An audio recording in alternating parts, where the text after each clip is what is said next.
నమస్తే, welcome to our channel. నేను మెస్సిరి. జనసేన అధినేత పవన్ కళ్యాణ్ గారు పిఠాపురం నుంచి వెళ్ళి పోటీ చేస్తున్నారు. అక్కడ మాత్రం భారీ మూటలు అయితే పట్టుపడ్డాయి. ఇంతకా మూటలేంటి, వాటి వెనకాల ఉన్న కథ ఏంటి? సో ఈ అంశాన్ని మనకి వివరించడానికి మనతో పాటు ఉన్నారు ప్రముఖ సీనియర్ జర్నలిస్ట్ డివిఎస్ గారు. నమస్కారం సార్. నమస్తే సార్. ఇప్పుడున్న సమయంలో ఎన్నికల ప్రచారం చేస్తున్న సమయంలో ఏంటంటే పిఠాపురం నుంచి వెళ్ళి మన పవన్ కళ్యాణ్ గారు పోటీ చేస్తున్నారు. సో ఎప్పుడైతే పిఠాపురం నుంచి వెళ్ళి పవన్ కళ్యాణ్ గారు పోటీ చేస్తున్నారని అన్నారో అప్పటి నుంచి వెళ్ళి చాలా వరకు చేంజెస్ అయితే వచ్చేసాయి. ఇప్పుడు చూస్తున్నట్టయితే భారీ మూటలు దొరికాయని చెప్పేసి మనకు వార్తలు వస్తున్నాయి, మనం చూస్తున్నాం కూడా. ఇంతగా భారీ మూటలలో ఏముంది, అసలు ఏంటి జరుగుతుంది సార్ అక్కడ? ఎప్పుడైతే పవన్ కళ్యాణ్ తన పిఠాపురంలో కంటెస్ట్ చేస్తున్నా అని ప్రకటించాడో టార్గెట్ పిఠాపురం.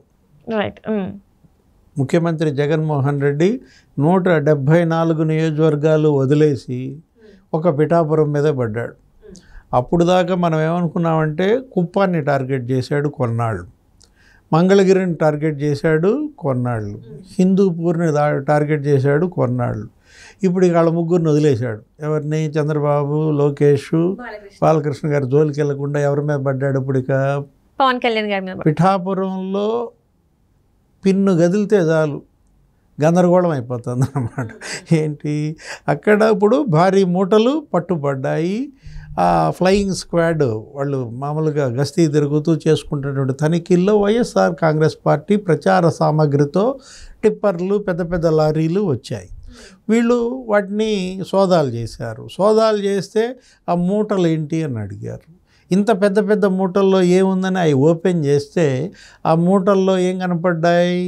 మామూలుగా ఆయన మాస్కులు, జగన్మోహన్ రెడ్డి ఫోటోలతో మాస్కులు, తర్వాత ఇంకా జెండాలు, కరపత్రాలు, ప్రచార సామాగ్రి, జగన్ ఫ్లాస్కులో జగన్మోహన్ రెడ్డి ఫోటోతో టీ కప్పులు ఇవన్నీ ఉన్నాయి కదా. వాటితో పాటు ఏం కనపడింది? కొత్తగా నీ దృష్టిని ఆకర్షించింది ఏంటి? ఈవీఎంలు, డమ్మీ ఈవీఎంలు. అసలు ఊహించినటువంటి అంశం. ఎక్కడ ఇంతవరకు దేశంలో ఏ రాష్ట్రంలో కూడా ఈవీఎంలకు డమ్మీలు లేవు. అలాంటిది డమ్మీ ఈవీఎంలు ఇన్నెందుకు డంప్ చేశారు పిఠాపురంలో? దీని లక్ష్యం ఏంటి? ఏం ఆశించి వీళ్ళు వెంటనే ఏం చేశారు? రిపోర్ట్ చేశారు డిఆర్ఓకి, డిస్ట్రిక్ట్ ఎలక్షన్ ఆఫీసర్కి, డిఈఓ, వీళ్ళందరికీ కూడా ఇచ్చిన దాంట్లో రిటర్నింగ్ ఆఫీసర్ల దృష్టికి తీసుకెళ్లారు. ఇవి డమ్మీలు వచ్చాయి, ఈవీఎంలు. కాకపోతే ఇక్కడ ఇష్యూ ఏంటి? వాళ్ళు అధికారికంగా దాన్ని ధృవీకరించటల్లా. డమ్మీ ఈవీఎంలను పట్టుబడ్డాయని చెప్పి ఆ పట్టుకున్న ఫ్లయింగ్ స్క్వాడ్ చెప్పటం లేదు. ఫ్లయింగ్ స్క్వాడ్ రిపోర్ట్ ఇలా వచ్చింది అని జిల్లా అధికారులు ధృవీకరించలేదు. కాకపోతే మూటలు పట్టుబడ్డాయి, దానిలో ఉన్నాయి వేరే అంశాలు అన్నట్టుగా అంటున్నారు తప్ప మీడియా దీన్ని క్యాచ్ చేసిందనమాట. చూసింది, ఫోటోలు కూడా తీసింది. ఆ ఈవీఎంలు ఎందుకు తెప్పించారు అంటే మళ్ళీ దొంగ ఓటు లాగా చేయడానికి అంటారా సార్? మరి ఇప్పుడు అదే కదా. ఇప్పుడు తిరుపతి ఉప ఎన్నిక పార్లమెంట్ మనం చూసాం. గురుమూర్తి ఎలా ఎన్నికయ్యాడు, అక్కడ ఏం జరిగింది? తిరుపతి పార్లమెంట్లో అక్కడ ఉన్నటువంటి రిటర్నింగ్ ఆఫీసర్ ఎవరు? ఆయన తిరుపతి మున్సిపల్ కమిషనర్. ఆయన మెడపై కత్తి పెట్టి ఆయన లాగిన్ పాస్వర్డ్ తెలుసుకున్నారు. ఆయన లాగిన్ పాస్వర్డ్ తెలుసుకుని ఆ ఎపిక్ కార్డులు డౌన్లోడ్ చేశారు. 35,000 ఎపిక్ కార్డులు డౌన్లోడ్ చేశారు. వాటికి ఏం చేశారు? ఫేక్ ఓటర్ ఐడీలు క్రియేట్ చేశారు. ఫేక్ ఓటర్లను పిలిపించారు. అటు తమిళనాడు నుంచి, ఇటు వేరే నియోజకవర్గాల నుంచి లారీల్లో తీసుకొచ్చిన ఓటర్లతో ఓట్లు వేయించారు. అంటే తిరుపతి పార్లమెంటు బై ఎలక్షన్లో ఏ విధమైనటువంటి మాయా జిత్తులు, ఎత్తులు పన్నారో అవన్నీ ఇప్పుడు పిఠాపురంలో పవన్ కళ్యాణ్ ఓడించడం కోసం జగన్మోహన్ రెడ్డి స్కెచ్ చేశారా? డమ్మీ ఈవీఎంలు ఎందుకు తెప్పించారు? ఎవరికి? ఓటర్కి అవగాహన కోసం తెప్పించారా? ఇంటింటికి వెళ్ళి వాళ్ళు చూపిద్దామని తెప్పించారా? అసలు అవి అన్నీ కూడా ఏంటి? వాటిలో బ్యాటరీ ఉంది, అన్నీ ఉన్నాయి. ఈవీఎంలు ఎలా ఉన్నాయో అలాగే ఉన్న దీంట్లో వీళ్ళందరిలో కూడా అనుమానం, వీళ్ళందరిలో కూడా సందేహం అన్నమాట. రేపు రాబోయే ప్రజా తీర్పునే వీళ్ళు కాలరాయాలని చూశారా? అంటే గత అనుభవాలు కనపడుతున్నాయి. స్థానిక సంస్థల ఎన్నికల్లో ఎన్ని ఎత్తులేశారో చూసాం, ఎంత హింసా విధ్వంసాలకు పాల్పడ్డారో చూసాం. అధికారం కోసం ఏ గడ్డి గరవడానికైనా సిద్ధంగా వైఎస్ఆర్ కాంగ్రెస్ పార్టీ ఉంది. జగన్మోహన్ రెడ్డి అభ్యర్థులు ఉన్నారు అనేది దీంట్లో, మరోవైపు ఓడిపోతామనే భయం, ఎట్టి పరిస్థితుల్లో గెలవాలన్నటువంటి దుగ్ధ, వాళ్ళు చెయ్యనటువంటి తప్పు లేదు. ఇప్పుడు నీకు ఓటర్ ఐడి కార్డులకే నీకు ఫేక్ పుట్టించారంటే ఇంకా అంతకన్నా ఇంకా చేయాల్సిన డ్యామేజ్ ఏముంది, ఇంకా చేయాల్సిన నేరం ఏముంది? ఏ నేరానికైనా వాళ్ళు తెగించడానికి సిద్ధంగా ఉన్నప్పుడు ఇప్పటికే పవన్ కళ్యాణ్ మొన్న ఆందోళన ప్రకటించారు.